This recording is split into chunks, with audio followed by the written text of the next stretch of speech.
छोरी हसल तो दिलवा में धस गेला तू डीजे वाला संगे छोरी फंस गेला छोरी हसल तो दिलवा में धस गेला तू डीजे वाला छोरा संगे फंस गेला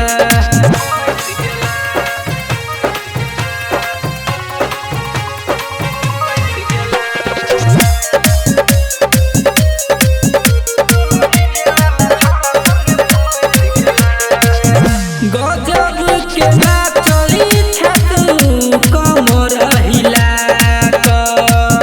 छौरा सबके रख दिली गे मन सनका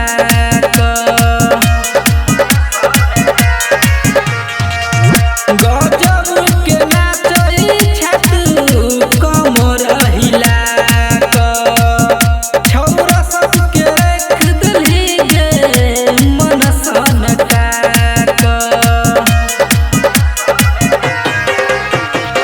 तिरछी नजरिया से डोस ले लगे छोरी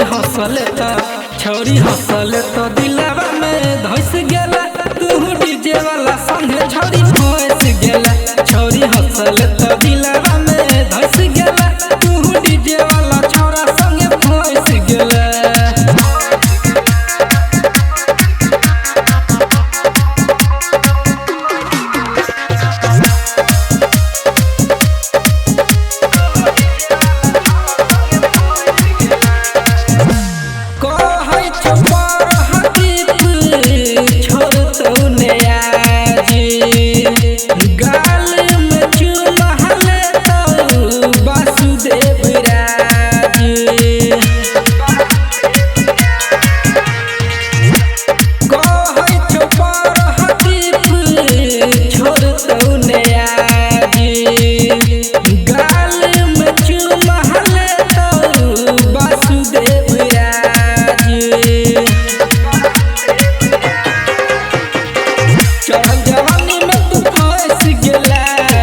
चढ़ल जवानी में तू फंस गेला गे